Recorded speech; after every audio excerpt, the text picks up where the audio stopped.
আজি আমি পঢ়িম কেমিকেল কাইনেটিক্স ৰাসায়নিক গতিবিজ্ঞান।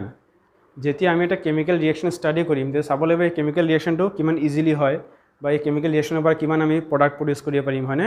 বা এই কেমিকেল ৰিয়েকশ্যনৰ স্পীড, এনেকুৱা ধৰণৰ কিছু ফেক্টৰ আমি কনচিডাৰ কৰিব লাগিব।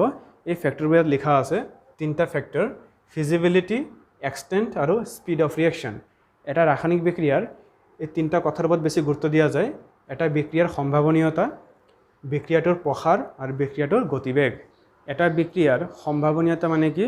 এটা বিক্ৰিয়া কিমান সহজে সংঘটিত হ'ব পাৰে বা এটা বিক্ৰিয়া নিজে নিজে সংঘটিত হ'ব পাৰে নেকি, যাক আমি কি বুলি কওঁ? স্বতঃস্ফূৰ্ততা।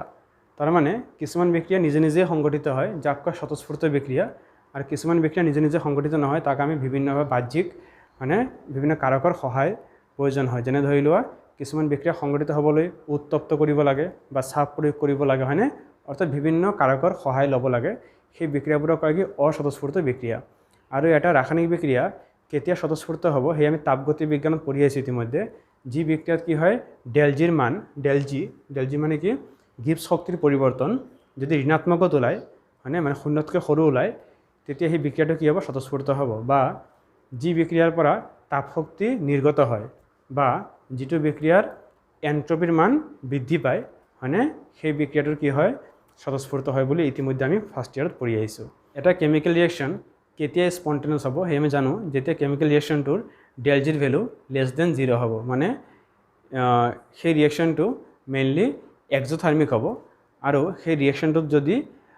এন্ট্ৰপি ইনক্ৰিজ হয় মানে ডেল এইচৰ ভেলু যদি <0 হয় আৰু ডেল এছৰ ভেলু <0 হয়, তেতিয়া আমাৰ ডেলজিৰ ভেলু কি হয়? <0 হয়, আৰু সেই ৰিয়েকশ্যনটো কি হয়? স্পণ্টেনিয়াছ হ'ব। গতিকে এটা ৰিয়েকশ্যন স্পণ্টেনিয়াছ হয় নে নহয় সেয়া ফাৰ্ষ্ট আমি কনচিডাৰ কৰিব লাগিব। তাক কি বুলি কয়? Feasibility of a reaction. মানে এটা বিক্ৰিয়া স্বতঃস্ফূৰ্ত হ'ব নে নহ'ব সেই বিষয়ে প্ৰথমতে চাব লাগিব। তাক কি বুলি কয়? বিক্ৰিয়াৰ সম্ভাৱনীয়তা। দ্বিতীয়তে আমি কি চাব লাগিব? সেই বিক্ৰিয়াটোৰ প্ৰসাৰ মানে কি? সেই বিক্ৰিয়াটো কিমান দূৰ আগবাঢ়ি গৈছে, মানে সেই বিক্ৰিয়াটোৰ পৰা আমি কিমান পৰিমাণ বিক্ৰিয়াজাত পদাৰ্থ সৃষ্টি কৰিব পাৰিম, বা সেই বিক্ৰিয়াটো যেতিয়া সাম্য অৱস্থাত উপনীত হয় তেতিয়া সেই বিক্ৰিয়াটোৰ পৰা আমি কিমান পৰিমাণ বিক্ৰিয়াজাত পদাৰ্থ সৃষ্টি হ'ব, মানে সেই বিক্ৰিয়াৰ সাম্য ধ্ৰুৱকৰ মান আৰু সেই বিক্ৰিয়াৰ বিক্ৰিয়াজাত পদাৰ্থৰ গাঢ়তা। যদি আমি সেইখিনি জানিব পাৰোঁ তেতিয়া আমি সেই বিক্ৰিয়াটোৰ প্ৰসাৰৰ বিষয়ে ধাৰণা কৰিব পাৰিম। The extent of chemical reaction মানে কি? মানে এটা কেমিকেল ৰিয়েকশ্যনৰ পৰা আমি কিমান প্ৰডাক্ট প্ৰডিউচ কৰিব পাৰিম। তাৰমানে যেতিয়া এটা ৰিয়েকশ্যন ইকুইলিব্ৰিয়াম এটেইন কৰিব তেতিয়া সেই ৰিয়েকশ্যনটোৰ ইকুইলিব্ৰিয়াম কনষ্টেণ্টৰ ভেলু কি হ'ব, আৰু সেই ইকুইলিব্ৰিয়াম এটেইন কৰাৰ পিছত সেই ৰিয়েকশ্যনৰ পৰা আমি কিমান প্ৰডাক্ট প্ৰডিউচ কৰিব পাৰিম, মানে প্ৰডাক্টৰ কনচেণ্ট্ৰেশ্যন জানিব লাগিব। যদি এইখিনি মই জানো তেতিয়া মই এটা আইডিয়া কৰিব পাৰিম সেই ৰিয়েকশ্যনটোৰ এক্সটেণ্ট কিমান, বা ৰিয়েকশ্যনটোৰ পৰা আমি কিমানখিনি প্ৰডাক্ট প্ৰডিউচ কৰিব পাৰিম। এতিয়া থাৰ্ড পইণ্ট কি? স্পীড অফ ৰিয়েকশ্যন বা বিক্ৰিয়াৰ গতিবেগ। বিক্ৰিয়াৰ গতিবেগ বুলি ক'লে কি বুজি পাম? মানে এটা নিৰ্দিষ্ট সময়ত বিক্ৰিয়কৰ গাঢ়তা কিদৰে পৰিৱৰ্তন হ'ল আৰু বিক্ৰিয়াজাত পদাৰ্থৰ গাঢ়তা কিদৰে পৰিৱৰ্তন হ'ল। আমি জানো এটা বিক্ৰিয়াত কি হয়, সাধাৰণতে বিক্ৰিয়কৰ পৰিমাণ লাহে লাহে কমি গৈ থাকে আৰু বিক্ৰিয়াজাত পদাৰ্থৰ পৰিমাণ লাহে লাহে বাঢ়ি গৈ থাকে হয়নে। সময় যোৱাৰ লগে লগে বিক্ৰিয়কৰ পৰিমাণ কমি যাব আৰু বিক্ৰিয়াজাত পদাৰ্থৰ পৰিমাণ বাঢ়ি যাব, নহয়নে? গতিকে আমি চাব লাগিব যে একক সময়ত বিক্ৰিয়কৰ গাঢ়তাৰ কিমান পৰিৱৰ্তন হ'ল বা বিক্ৰিয়াজাত পদাৰ্থৰ গাঢ়তাৰ কিমান পৰিৱৰ্তন হ'ল, তাক কি বুলি কয়? সেই বিক্ৰিয়াৰ গতিবেগ বুলি কয়। সেই বিষয়ে আমি আৰু ভালকৈ অধ্যয়ন কৰিম। চ' এতিয়া আমি পঢ়িম ৰাসায়নিক বিক্ৰিয়াৰ গতিবেগ, rate of A chemical reaction. Speed বুলিও কয়, ৰেট বুলিও কয় ইংলিছত হয়নে। গতিকে ৰেট অফ কেমিকেল ৰিয়েকশ্যন বা ৰাসায়নিক বিক্ৰিয়াৰ গতিবেগ মানে কি? মানে ইয়াত লিখি দিছোঁ মই, একক সময়ত বিক্ৰিয়ক বা বিক্ৰিয়াজাত পদাৰ্থৰ গাঢ়তাৰ যিমান পৰিৱৰ্তন হয় তাকে বিক্ৰিয়াৰ গতিবেগ বোলা হয়। একদম সহজ কথা ন? ইংলিছত ক'লে change in concentration of reactant or product per unit time. তাৰমানে ৰাসায়নিক বিক্ৰিয়াৰ গতিবেগ মানে কি বুজি পালোঁ? মানে একক সময়ত বিক্ৰিয়কৰ গাঢ়তা কিমান পৰিৱৰ্তন হয় বা বিক্ৰিয়াজাত পদাৰ্থৰ গাঢ়তা কিমান পৰিৱৰ্তন হয়। কাৰণ বিক্ৰিয়কৰ গাঢ়তা কমি যায় আৰু বিক্ৰিয়াজাত পদাৰ্থৰ গাঢ়তা বাঢ়ি যায়, নহয়নে? গতিকে একক সময়ত মানে ধৰি লওক 1 ছেকেণ্ডত বা 1 ঘণ্টাত হয়নে কিমানখিনি বিক্ৰিয়কৰ গাঢ়তা কমি গ'ল বা কিমানখিনি বিক্ৰিয়াজাত পদাৰ্থৰ গাঢ়তা বাঢ়ি গ'ল, সেই পৰিমাণটো কি বুলি ক'ব? সেই বিক্ৰিয়াৰ গতিবেগ বুলি ক'ব হয়নে। এটা কেমিকেল ৰিয়েকশ্যনৰ স্পীড বা ৰেট বুলি ক'লে কি বুজি পাম? যে পাৰ ইউনিট টাইমত কনচেন্ট্ৰেশ্যন অফ ৰিয়েক্টেণ্ট কিমান ডিক্ৰিজ হ'ল আৰু কনচেন্ট্ৰেশ্যন অফ প্ৰডাক্ট কিমান ইনক্ৰিজ হ'ল হয়নে। মানে change in concentration of reactant or change in concentration of product per unit time is called what rate of the reaction হয়নে এটা এক্সাম্পল লওঁ বেছি ভালকৈ বুজি পাম ধৰি লওক কিবা এটা ৰিয়েকশ্যন হৈছে ধৰি লোৱা আৰৰ পৰা পি হৈ আছে আৰ মানে ৰিয়েক্টেণ্ট পি মানে প্ৰডাক্ট মানে আৰ মানে কি বিক্ৰিয়ক পি মানে কি বিক্ৰিয়াজাত পদাৰ্থ ধৰি লওঁ ষ্টাৰ্টিঙত মই আৰ কিমান লৈছিলোঁ বিক্ৰিয়ক কিমান লৈছিলোঁ ধৰি লোৱা 10 মোল পাৰ লিটাৰ 10 মোলাৰিটিৰ মই এটা বিক্ৰিয়ক লৈছোঁ ষ্টাৰ্টিঙত প্ৰডাক্ট কি হ'ব 0 হ'ব কাৰণ বিক্ৰি আৰম্ভ হোৱাই নাই ধৰি লোৱা হয়নে বিক্ৰি আৰম্ভ হোৱাৰ আগতে বিক্ৰিয়কৰ পৰিমাণ আমি লৈ লৈছোঁ 10 মোল পাৰ লিটাৰ কিন্তু বিক্ৰিয়াজাত পদাৰ্থ কি হ'ব 0 হ'ব কাৰণ এতিয়ালৈকে বিক্ৰি আৰম্ভ হোৱাই নাই এতিয়া ধৰি লোৱা বিক্ৰিয়াটো আৰম্ভ হ'ল হয়নে আৰম্ভ হোৱাৰ 2 ছেকেণ্ড পিছত আহি যদি মই চেক কৰোঁ ধৰি লোৱা মই পালোঁ যে আৰৰ পৰিমাণ কিমান পালোঁ 4 মোল পাৰ লিটাৰ 4 মোল পাৰ লিটাৰ হৈ গ'ল আৰু বিক্ৰিয়াজাত পদাৰ্থ কিমান হ'ব 6 মোল পাৰ লিটাৰ আৰু মানে চিম্পল কথা 6 মোল বিক্ৰিয়ক বিক্ৰিয়াজাত পদাৰ্থলৈ পৰিৱৰ্তন হৈ গ'ল গতিকে যদি এইটো বিক্ৰিয়াৰ মই গতিবেগ ওলাব লাগে যদি এই ৰিয়েকশ্যনটোৰ মই ৰেট ওলাব লাগে গতিকে কি কৰিম ৰেট কিদৰে ওলাই এটা ফৰ্মুলা মই লিখি দিছিলোঁ ৰেট বা গতিবেগ কিদৰে ওলাই minus del R by del T del R মানে কি বিক্ৰিয়কৰ গাঢ়তাৰ পৰিৱৰ্তন মানে কি ডেল আৰ মানে change in concentration of reactant by del T মানে কি সময়ৰ পৰিৱৰ্তন নহয়নে সময় কিমান লাগিল আমি এই সূত্ৰটো ব্যৱহাৰ কৰিব পাৰোঁ বা এই সূত্ৰটো ব্যৱহাৰ কৰিব পাৰোঁ এই দুটা ফৰ্মুলা আছে এইটো ইউজ কৰিব পাৰোঁ বা এইটো ইউজ কৰিব পাৰোঁ আৰু এটা কি del P by del T del P মানে কি বুজাইছোঁ মই ইয়াত change in concentration of product del P কি বুজাইছোঁ আমি বিক্ৰিয়াজাত পদাৰ্থৰ গাঢ়তাৰ পৰিৱৰ্তন ডেল মানে পৰিৱৰ্তন আমি জানো আৰু থাৰ্ড ব্ৰেকেট লিখিলে কি বুজায় সদায় গাঢ়তা বুজায় ন কনচেন্ট্ৰেশ্যন বুজায় নহয়নে তাৰ মানে আমি বিক্ৰিয়কটো ধৰি এটা বিক্ৰিয়াৰ গতিবেগ ওলাব পাৰোঁ আৰু বিক্ৰিয়াজাত পদাৰ্থক ধৰিও আমি এটা বিক্ৰিয়াৰ গতিবেগ ওলাব পাৰোঁ মানে একক সময়ত বিক্ৰিয়কৰ গাঢ়তা কিমান কমি গ'ল বা একক সময়ত বিক্ৰিয়াজাত পদাৰ্থৰ গাঢ়তা কিমান বাঢ়ি গ'ল দুয়োটা মান সদায় একেই হয় আৰু এই দুয়োটাক আমি কি বুলি কওঁ এটা বিক্ৰিয়াৰ গতিবেগ বুলি কওঁ এটা ৰিয়েকশ্যনৰ ৰেট বা স্পীড আমি দুটা ফৰ্মুলা ইউজ কৰিব পাৰোঁ আমি ৰিয়েক্টেণ্টৰ কনচেন্ট্ৰেশ্যন কিমান ডিক্ৰিজ হ'ল সেইটো চাব পাৰোঁ বা প্ৰডাক্টৰ কনচেন্ট্ৰেশ্যন কিমান ইনক্ৰিজ হ'ল সেয়া আমি চাব পাৰোঁ এই এক্সাম্পলটো চালে আৰু কথাখিনি ক্লিয়াৰ হ'ব এতিয়া এই ৰিয়েকশ্যনটো যদি মই ৰেট ওলাব লাগে বা স্পীড ওলাব লাগে বা গতিবেগ ওলাব লাগে গতিকে সূত্ৰ প্ৰয়োগ কৰিম সূত্ৰ কি আমাৰ minus del R by del T minus del R মানে কি change in concentration of reactant মানে বিক্ৰিয়কৰ গাঢ়তাৰ পৰিৱৰ্তন চ' আমি ইয়াত চাওঁ যে কনচেন্ট্ৰেশ্যন অফ আৰ কিমান চেঞ্জ হৈছে প্ৰথমত কিমান আছিলে 10 আছিলে 2 ছেকেণ্ড পিছত কিমান হৈ গ'ল 4 হৈ গ'ল গতিকে কিমান চেঞ্জ হ'ল ফাইনেল মাইনাছ ইনিচিয়েল মানে অন্তিম বিয়োগ প্ৰাৰম্ভিক 4 মাইনাছ 10 আগতে এটা মাইনাছ এইটো ফৰ্মুলাৰ মাইনাছ এই মাইনাছটো কিয় দিব লাগে কাৰণ এটা ৰিয়েকশ্যনৰ ৰেট কেতিয়াও মাইনাছ হ'ব নোৱাৰে নহয়নে তাক পজিটিভ বনাবলৈ আগত এটা মাইনাছ দিয়া হয় এটা বিক্ৰিয়াৰ গতিবেগ কেতিয়াও ঋণাত্মক হ'ব নোৱাৰে সেইকাৰণে আগত ঋণাত্মক চাইনটো দিয়া হয় যাতে আমাৰ মানটো ধনাত্মকত আহে গতিকে ডেল আৰ লিখিলোঁ বাই ডেল টি সময় পাৰ্থক্য কিমান তুমি চোৱা সময় প্ৰথমতে কি আছিল 0 ছেকেণ্ড পিছত সময় কিমান হ'ল 2 ছেকেণ্ড গতিকে সময় কিমান লাগিল 2 মাইনাছ 0 2 হয়নে গতিকে এইখিনি কৰি কিমান হ'ব 4 মাইনাছ 10 মাইনাছ 6 আৰু মাইনাছ প্লাছ 6 বাই 2 কিমান হ'ব 3 গতিকে 3 মোল পাৰ লিটাৰ পাৰ ছেকেণ্ড কাৰণ ইয়াৰ একক হ'ব মোল পাৰ লিটাৰ তলত কি আছিলে ছেকেণ্ড গতিকে মোল পাৰ লিটাৰ পাৰ ছেকেণ্ড এই হৈছে আমাৰ ৰেটৰ ইউনিট মানে গতিবেগৰ একক এতিয়া এই ৰিয়েকশ্যনটোৰ ৰেট মই আৰু বেলেগ ফৰ্মুলা ইউজ কৰিব পাৰোঁ Dell P by Dell P মানে কি আছিলে আমাৰ change in concentration of product হয়নে বিক্ৰিয়াজাত পদাৰ্থৰ গাঢ়তাৰ পৰিৱৰ্তন গতিকে আমি চাওঁ প্ৰথমতে বিক্ৰিয়াজাত পদাৰ্থ কিমান আছিলে 0 আছিলে 2 ছেকেণ্ড পিছত কিমান হৈ গ'ল 6 হৈ গ'ল গতিকে কিমান পৰিৱৰ্তন হ'ল 6 বিয়োগ 0 ভাগ সময় কিমান লাগিল 2 ছেকেণ্ড ভাগ 2 তো 6 বিয়োগ 0 6 ভাগ 2 কিমান 3 হৈ গ'ল গতিকে change in concentration of product হয়নে ডেল পি প্ৰথমতে কনচেন্ট্ৰেশ্যন অফ প্ৰডাক্ট কি আছিলে 0 আছিলে তাৰপিছত কনচেন্ট্ৰেশ্যন অফ প্ৰডাক্ট কি হ'ল 6 হ'ল গতিকে কিমান চেঞ্জ হ'ল 6 মাইনাছ 0 বাই টাইম কিমান লাগিল 2 ছেকেণ্ড ডিভাইড কৰা 3 মোল পাৰ লিটাৰ পাৰ ছেকেণ্ড গতিকে আমি দুটা ফৰ্মুলা ইউজ কৰিব পাৰোঁ এইটো ফৰ্মুলা ইউজ কৰিব পাৰা বা এইটো ফৰ্মুলা ইউজ কৰিব পাৰা একে কথা হয়নে যে পাৰ ইউনিট টাইমত change in concentration of reactant বা change in concentration of product মানে একক সময়ত বিক্ৰিয়কৰ গাঢ়তাৰ পৰিৱৰ্তন বা একক সময়ত বিক্ৰিয়াজাত পদাৰ্থৰ গাঢ়তাৰ পৰিৱৰ্তন মানে এই দুয়োটা সূত্ৰ প্ৰয়োগ কৰি আমি এটা বিক্ৰিয়াৰ গতিবেগ ওলাব পাৰোঁ এতিয়া আমি পঢ়িম বিক্ৰিয়াৰ গতিবেগৰ একক unit of rate of reaction আমি জাষ্ট ৰেট বুজাওঁতে মই লিখিছিলোঁ হয়নে একক কি লিখিছিলোঁ মোল পাৰ লিটাৰ পাৰ ছেকেণ্ড নহয়নে সাধাৰণতে এটা বিক্ৰিয়াৰ গতিবেগ কিদৰে ওলায় গাঢ়তা ভাগ সময় তাৰমানে বিক্ৰিয়কৰ গাঢ়তাৰ পৰিৱৰ্তন বা বিক্ৰিয়াজাত পদাৰ্থৰ গাঢ়তাৰ পৰিৱৰ্তন ভাগ সময় হয়নে এটা ৰিয়েকশ্যনৰ ৰেট কেনেকৈ ওলায় change in concentration of reactant বা change in concentration of product by time তাৰ মানে আল্টিমেটলি কনচেন্ট্ৰেশ্যন বাই টাইম তাৰ মানে গতিবেগৰ যেটি একক আমি কিদৰে ওলাম গাঢ়তা ভাগ সময় এটা গাঢ়তা এটা দ্ৰৱৰ গাঢ়তা সাধাৰণতে কিদৰে ওলায় মোল পাৰ লিটাৰ আৰু সময় কিদৰে ওলায় সেকেন্ড আমি জানো গতিকে মোল পাৰ লিটাৰ বাই সেকেন্ড সেইকাৰণে আমাৰ দ্ৰৱ অৱস্থাত ফৰ সলিউশন স্টেট মানে দ্ৰৱ অৱস্থাত গতিবেগৰ একক ইউনিট অফ ৰেট কি হ'ব মোল পাৰ লিটাৰ পাৰ সেকেন্ড মোল পাৰ লিটাৰ হৈ গ'ল গাঢ়তা আৰু সেকেন্ড হৈ গ'ল সময় গতিকে গাঢ়তা ভাগ সময় কনচেন্ট্ৰেশ্যন বাই টাইম এইখিনি হ'ল কনচেন্ট্ৰেশ্যন মোল পাৰ লিটাৰ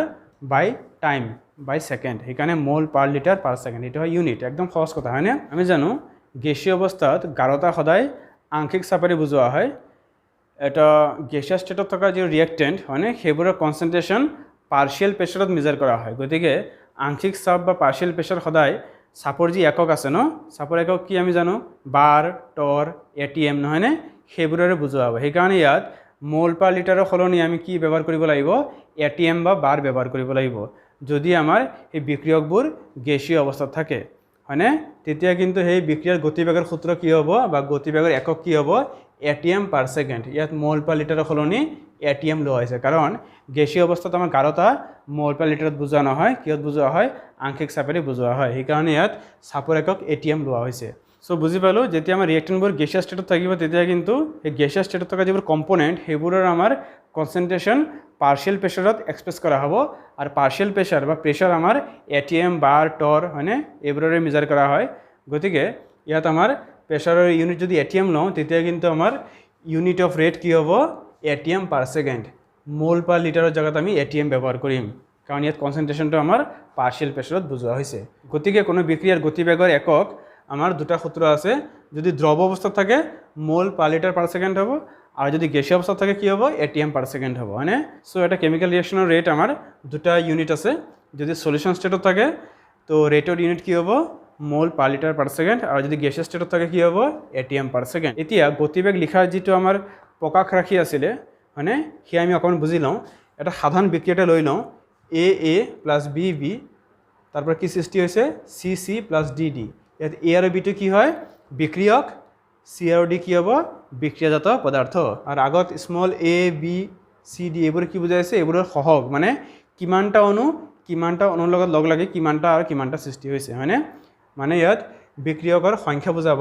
আৰু ইয়াতো বিক্ৰিয়াজাত পদাৰ্থৰ সংখ্যা বুজাব নহয়নে এতিয়া এই ৰিয়েকশ্যনটোৰ এভাৰেজ ৰেট ওলোৱা যিটো এক্সপ্ৰেশ্যন ইয়াত অকণমান মন কৰিবা ইয়াত চোৱা যিবিলাক কোফিচিয়েণ্ট থাকে এই কোফিচিয়েণ্টবিলাক কিন্তু 1/a হৈ যায় গতিকে ইয়াত কি লিখিছোঁ -1/a ডেল এ বাই ডেল টি মাইনাছ কিয় আহিছে কাৰণ এইটো ৰিয়েক্টেণ্ট হয় নহয়নে আমি ইতিমধ্যে পঢ়িছিলোঁ ৰেট কেনেকৈ ওলায় -del r বাই ডেল টি গতিকে ৰিয়েক্টেণ্ট হ'লে আগত মাইনাছ দিব লাগিব আৰু প্ৰডাক্ট হ'লে মাইনাছ দিব নালাগে নহয়নে বিক্ৰিয়কৰ ক্ষেত্ৰত আগত মাইনাছ দিব লাগে আৰু বিক্ৰিয়াজাত পদাৰ্থৰ ক্ষেত্ৰত প্লাছ হয় নহয়নে আমি পাইছোঁ ফৰ্মুলাটো -del r বাই ডেল টি বা Dell P by del T এই যিহেতু এটা বিক্ৰিয়ক হয় ৰিয়েক্টেণ্ট হয় এইকাৰণে আগত মাইনাছ আহিছে আৰু 1/a এইটো তোমালোকে মনত ৰাখিবা যে সহগবোৰ বা কোফিচিয়েণ্টবোৰ অলৱেজ কি হয় 1/a হৈ যায় এইটো আমাৰ ৰেট লিখাৰ এটা নিয়ম মানে যিকোনো বিক্ৰিয়াৰ গতিবেগ লিখাৰ এয়া এটা আমাৰ প্ৰকাশ ৰাশি গতিকে সহগবোৰ কি হয় 1/a হৈ যায় এইখিনি খালি মনত ৰাখিব লাগে বাকীখিনি সূত্ৰ একদম সেম নহয়নে সো 1/a ডেল এ বাই ডেল টি আগত মাইনাছ কিয় কাৰণ বিক্ৰিয়ক হয় বিৰ ক্ষেত্ৰত সেম কথা -1/b ডেল বি বাই ডেল টি চিৰ ক্ষেত্ৰত কি হৈছে চোৱা ইয়াত মাইনাছ দিয়া নাই কিয় দিয়া নাই কাৰণ চি আৰু ডি বিলাক কি হয় বিক্ৰিয়াজাত পদাৰ্থ হয় চি আৰু ডি বিলাক কি হয় প্ৰডাক্ট হয় আৰু প্ৰডাক্টটো অলৱেজ কি হয় প্লাছত লোৱা যায় ন Dell P by del T আমি মনত আছে সেইকাৰণে ইয়াত ইয়াত প্ৰডাক্ট কোনটো চি সেইকাৰণে del C by del T লিখিছোঁ আৰু সহগবিলাক কোফিচিয়েণ্টবিলাক অলৱেজ কি হয় 1/a হৈ যায় এইখিনি খালি মনত ৰাখিব লাগে সৰু এটা কথা হয়নে গতিকে যিকোনো ৰিয়েকশ্যনৰ ৰেট লিখাৰ এইটো এটা এক্সপ্ৰেশ্যন গতিকে যিকোনো বিক্ৰিয়াৰ গতিবেগ প্ৰকাশ কৰাৰ এয়া প্ৰকাশ ৰাশি হয় গতিকে এটা আমি অকণমান মনত কৰিব লাগিব এটা এক্সাম্পল লৈ লওঁ আৰু সহজে বুজি পাম 2HI gives H2 plus I2 তাৰ মানে দুটা হাইড্ৰোজেন আয়োডাইড ভাঙি গৈ কি উৎপন্ন কৰিব হাইড্ৰোজেন গেছ আৰু আয়োডিন গেছ গতিকে এই বিক্ৰিয়াটোৰ বাবে গতিবেগৰ প্ৰকাশ ৰাশি কি হ'ব এই ৰিয়েকশ্যনটোৰ কাৰণে এভাৰেজ ৰেট লিখাৰ এক্সপ্ৰেশ্যনটো কি হ'ব সো একদম সিম্পল চোৱা HI টো কি হয় বিক্ৰিয়ক হয় ৰিয়েক্টেণ্ট হয় সেইকাৰণে আগত মাইনাছ দিব লাগিব আৰু ইয়াৰ আগত কোফিচিয়েণ্ট কি আছে সহগ কি আছে 2 আছে কোফিচিয়েণ্ট 1/a হৈ যায় 1/2 যেনেকৈ 1/a হৈছিলে নহয়নে তো 1/2 বাকী আমি জানো ডেল HI বাই ডেল টি বা এই ৰিয়েকশ্যনটোক মই প্ৰডাক্টৰ কনচেন্ট্ৰেশ্যন হিচাপে লিখিব পাৰোঁ গতিকে কি লিখিছোঁ মই ডেল H2 বাই ডেল T ইয়াৰ আগত কি আছে 1 আছে সেইকাৰণে আগত 1/1 মানে 1 লিখা হোৱা নাই আৰু প্লাছ কিয় দিছোঁ কাৰণ এইটো প্ৰডাক্ট হয় নহয়নে সেম কথা I2 কাৰণে সেম হ'ব ডেল I2 বাই ডেল T ইয়াত আগত 1 আছে গতিকে 1/1 লিখিছোঁ নহয়নে সো আমি এটা ৰিয়েকশ্যনৰ ৰেট আমি ৰিয়েক্টেন্ট হিচাপে বুজাব পাৰোঁ আৰু প্ৰডাক্ট হিচাপেও বুজাব পাৰোঁ গতিকে এটা বিক্ৰিয়াৰ গতিবেগ আমি বিক্ৰিয়কৰ গাঢ়তা হিচাপে বুজাব পাৰোঁ বা বিক্ৰিয়াজাত পদাৰ্থৰ গাঢ়তা হিসাবেও বুঝাব পাৰোঁ মানে উত্তৰ একই ওলাব আমি ম্যাথছ কৰোঁতে আমি এইটো ল'লেও হ'ব এইটো ল'লেও হ'ব এইটো ল'লেও যিকোনো এটা সূত্ৰ প্ৰয়োগ কৰি আমি এটা ৰিয়েকশ্যনৰ ৰেট এটা বিক্ৰিয়াৰ গতিবেগ আমি ওলাব পাৰিম একদম সহজ কথা হয়নে এতিয়া আমি পঢ়িম factors influencing rate of a reaction বিক্ৰিয়াৰ গতিবেগক প্ৰভাৱান্বিত কৰা কাৰকসমূহ তাৰ মানে এটা বিক্ৰিয়াৰ গতিবেগ কি কি কাৰকৰ ওপৰত নিৰ্ভৰ কৰে এটা ৰিয়েকশ্যনৰ ৰেট কি কি ফেক্টৰৰ ওপৰত ডিপেন্ড কৰিব নহয়নে গতিকে ইয়াত চোৱা তিনিটা ফেক্টৰ লিখা আছে তিনিটা কাৰক লিখা আছে কি কি কনসেন্ট্ৰেশন অফ ৰিয়েক্টেন্টস মানে বিক্ৰিয়কৰ গাঢ়তা সেকেন্ড কি টেম্পাৰেচাৰ মানে উষ্ণতা থাৰ্ড কি ক্যাটালিস্ট মানে অনুঘটক গতিকে এই তিনিটা কাৰকৰ ওপৰত এটা বিক্ৰিয়াৰ গতিবেগ নিৰ্ভৰ কৰিব এই তিনিটা ফেক্টৰৰ ওপৰত আমাৰ এটা ৰিয়েকশ্যনৰ ৰেট ডিপেন্ড কৰিব কি কি কনসেন্ট্ৰেশন অফ ৰিয়েক্টেন্ট টেম্পাৰেচাৰ এন্ড ক্যাটালিস্ট বিক্ৰিয়কৰ গাঢ়তা উষ্ণতা আৰু অনুঘটক আমি এটা এটাকৈ ভালকৈ বুজিব লাগিব সো ফাৰ্স্ট পইণ্ট আমি বুজি লওঁ গাঢ়তাৰ প্ৰভাৱ তাৰ মানে কোনো বিক্ৰিয়কৰ গাঢ়তা যদি পৰিৱৰ্তন কৰা হয় তেতিয়া সেই বিক্ৰিয়াৰ গতিবেগ কিদৰে পৰিৱৰ্তন হয় সেই আমি বুজিব লাগে এটা ৰিয়েকশ্যনৰ ৰিয়েক্টেন্টৰ কনসেন্ট্ৰেশন যদি মই চেঞ্জ কৰোঁ তেতিয়া সেই ৰিয়েকশ্যনটোৰ ৰেট কেনেকৈ চেঞ্জ হ'ব বা কেনেকৈ ডিপেন্ড কৰিব সেয়া বুজিব লাগে সো এটা ৰিয়েকশ্যনৰ ৰিয়েক্টেন্টৰ কনসেন্ট্ৰেশনৰ লগত সেই ৰিয়েকশ্যনটোৰ ৰেট তাৰ ৰিলেশ্যন কি সেয়া বুজাবলৈ এটা ফৰ্মুলা আছে এটা ল আছে যাক কি বুলি কয় ৰেট ল বা ৰেট এক্সপ্ৰেশ্যন এটা বিক্ৰিয়কৰ গাঢ়তাৰ সৈতে সেই বিক্ৰিয়াটোৰ গতিবেগৰ যি সম্পৰ্ক সেয়া বুজাবলৈ এটা সূত্ৰ আছে যাক কি বুলি কয় গতি সূত্ৰ বা গতি প্ৰকাশ ৰাখি গতিকে গতি সূত্ৰটো কি যে যদি কোনো বিক্ৰিয়কৰ গাঢ়তা বেছি হয় তেতিয়া সেই বিক্ৰিয়াৰ গতিবেগো বেছি হয় মানে এটা বিক্ৰিয়াৰ গতিবেগ বিক্ৰিয়কৰ গাঢ়তাৰ সৈতে সমানুপাতিক হ'ব এটা ৰিয়েকশ্যনৰ rate directly proportional to the concentration of the reactant ইয়াক কি বুলি কয় ৰেট ল বুলি কয় তাৰ মানে এটা ৰিয়েকশ্যনৰ যেতিয়া ৰিয়েক্টেন্টৰ কনসেন্ট্ৰেশন বেছি হ'ব তেতিয়া সেই ৰিয়েকশ্যনটোৰ ৰেট বেছি হ'ব সেইকাৰণে মই লিখিছোঁ rate is proportional to the concentration of reactant বিক্ৰিয়কৰ গাঢ়তাৰ সৈতে সেই বিক্ৰিয়াটোৰ গতিবেগ কি হ'ব সমানুপাতিক হ'ব মানে যদি বিক্ৰিয়কৰ গাঢ়তা বেছি হয় সেই বিক্ৰিয়াৰ গতিবেগ বেছি হ'ব সেইকাৰণে বিক্ৰিয়াৰ গতিবেগ সমানুপাতিক কাৰ সৈতে বিক্ৰিয়কৰ গাঢ়তাৰ সৈতে সমানুপাতিক সেইকাৰণে এটা বিক্ৰিয়া লৈ লওঁ সাধাৰণ বিক্ৰিয়া এটা A প্লাছ B তাৰ পৰা C আৰু D উৎপন্ন হৈছে ধৰি লোৱা গতিকে এই বিক্ৰিয়াটোৰ কাৰণে আমি গতি সূত্ৰ বা ৰেট লৈ কিদৰে লিখিম ৰেট বা গতিবেগ সমানুপাতিক কাৰ সৈতে বিক্ৰিয়কৰ গাঢ়তাৰ সৈতে সমানুপাতিক গতিকে গাঢ়তা আমি সদায় থাৰ্ড ব্ৰেকেটেৰে বুজোৱা হয় আমাৰ এটা ৰিয়েক্টেন্টৰ কনসেন্ট্ৰেশন বা যিকোনো বস্তুৰ কনসেন্ট্ৰেশন আমি থাৰ্ড ব্ৰেকেটেৰে বুজোৱা হয় গতিকে concentration of A and concentration of B দুটাৰ প্ৰডাক্ট মানে পূৰণফল গতিকে ইয়াত দুটা বিক্ৰিয়ক আছে গতিকে দুয়োটা বিক্ৰিয়কৰ গাঢ়তাৰ সৈতে গতিবেগটো কি হ'ব সমানুপাতিক হ'ব এটা ৰিয়েকশ্যনৰ দুটা ৰিয়েক্টেন্টৰ কনসেন্ট্ৰেশনৰ লগত এই ৰিয়েকশ্যনৰ ৰেটটো ডিৰেক্টলি প্ৰপৰ্চনাল হ'ব ইয়াত তুমি মন কৰিবা এই ৰেট এক্সপ্ৰেশ্যনটো বা ৰেট ল লিখোঁতে চোৱা ইয়াত কনসেন্ট্ৰেশন অফ ৰিয়েক্টেন্টৰ ওপৰত কিছুমান পাৱাৰ ইউজ কৰা হৈছে ন এক্স আৰু ৱাই এইবিলাক হয় তোমাৰ এটা ৰিয়েকশ্যনৰ অৰ্ডাৰ বুলি কয় ক্ৰম বুলি কয় এই বিষয়ে আমি ক'ম বাৰু এই ঘাতবোৰৰ মান কিন্তু এই সহগবোৰৰ সৈতে সমান হ'বও পাৰে নহ'বও পাৰে গতিকে সহগ বেলেগ কথা আৰু ঘাতবোৰ বেলেগ কথা নহয়নে এই ঘাতবোৰ কিন্তু আমি পৰীক্ষামূলকভাৱেহে ওলাব পাৰোঁ মানে এটা বিক্ৰিয়াৰ সমীকৰণৰ পৰা আমি লিখি দিব নোৱাৰোঁ এটা ৰিয়েকশ্যনৰ ইকুৱেশ্যনটো চাই আমি কৈ দিব নোৱাৰোঁ এক্স আৰু ৱাইৰ ভেলু কি হ'ব এক্স আৰু ৱাই ভেলু আমাৰ এক্সপেৰিমেণ্টেলিহে ডিটাৰমাইন কৰা হয় গতিকে এইটো কয় আমাৰ ৰেট ল মানে মেইন কথাটো কি এটা ৰিয়েকশ্যনৰ ৰিয়েক্টেন্টৰ কনসেন্ট্ৰেশনৰ লগত সেই ৰিয়েকশ্যনৰ যিটো ৰেট সেইটো ডিৰেক্টলি প্ৰপৰ্চনাল হ'ব এটা বিক্ৰিয়কৰ গাঢ়তাৰ সৈতে সেই বিক্ৰিয়াটোৰ যি গতিবেগ সেয়া কি সমানুপাতিক হ'ব মানে গাঢ়তা যদি বেছি হয় তেতিয়া কি হ'ব গতিবেগ বেছি হ'ব এইটোকে আমাৰ ৰেট ল বা গতি সূত্ৰ আৰু পাৱাৰবোৰ যিবোৰ ঘাত লিখা আছে ঘাতবোৰ আমাৰ পৰীক্ষামূলকভাৱেহে ওলোৱা হয় এক্সপেৰিমেণ্টেলি ওলোৱা হয় গতিকে ৰেট বা গতিবেগক মই আকৌ এইদৰে লিখিব পাৰিমনে -dr/dt নহয়নে ডেল আৰু ডি অকণ ডিফাৰেঞ্চ আছে ন ডেল বুলি ক'লে মুঠ পৰিৱৰ্তন বুজায় আৰু ডি বুলি ক'লে ক্ষুদ্ৰতম পৰিৱৰ্তন বুলি বুজায় ন অকণমান পৰিৱৰ্তন নহয়নে এইখিনি আমি জানো চাগে মেথছৰ কথাখিনি গতিকে ডিফাৰেঞ্চিয়েশ্যন কৰিছে নহয়নে -dr/dt কাৰণ আমি জানো ৰেটটো আমি গতিবেগ আমি বিক্ৰিয়ক হিচাপে লিখিব পাৰোঁ আৰু বিক্ৰিয়জাত পদাৰ্থ হিসাবেও লিখিব পাৰোঁ আমি ৰিয়েক্টেণ্ট হিচাপেও বুজাব পাৰোঁ বা প্ৰডাক্ট হিচাপে বুজাব পাৰোঁ ৰিয়েক্টেণ্ট হিচাপে বুজালে কি দিব লাগিব আগত মাইনাছ দিব লাগিব সেইকাৰণে আমি ৰেটৰ জেগাত কি লিখিলোঁ -dr/dt লিখিলোঁ বাকী সমানুপাতিকৰ ঠাইত যদি সমান চিহ্ন ব্যৱহাৰ কৰা হয় এটা কি দিব লাগে ধ্ৰুৱক এটা দিব লাগে নহয়নে আমি জানো যদি আমি প্ৰপৰ্চনেল সাইনৰ জেগাত ইকুৱেল সাইন ইউজ কৰোঁ এটা কি দিব লাগে কনষ্টেণ্ট এটা ইনটু কৰিব লাগে নহয়নে সেইকাৰণে k2 আহিছে এইটো হৈছে আমাৰ ফাইনেল এটা এক্সপ্ৰেছন এই আমাৰ গতি সূত্ৰ এই আমাৰ ৰেট ল হয়নে আৰু এই ৰেট ল আমাৰ কিতাপত ধুনীয়াকৈ এটা সূত্ৰ লিখা আছে তোমালোকে বাক্যটো কিতাপৰ পৰা লিখি ল'বা সো ইয়াত কে মানে কি কে হৈছে আমাৰ ৰেট কনষ্টেণ্ট বা গতি ধ্ৰুৱক এই ৰেট ল যিটো কনষ্টেণ্ট ইউজ কৰা হৈছে কে এইটো কি বুলি কয় ৰেট কনষ্টেণ্ট বুলি কয় গতি ধ্ৰুৱক বুলি কয় আৰু ইয়াৰ মান কেনেকৈ ওলাম মই ৰেট ভাগ কি হ'ব তোমাৰ concentration of A into concentration of B গতিকে কে সমান কি হ'ব গতিবেগ ৰেট ডিভাইডেড বাই কি হ'ব বিক্ৰিয়কৰ গাঢ়তা নহয়নে কনচেন্ট্ৰেশ্যন অফ ৰিয়েক্টেণ্টছ এনেকৈ আমি ৰেট কনষ্টেণ্ট ওলাব পাৰোঁ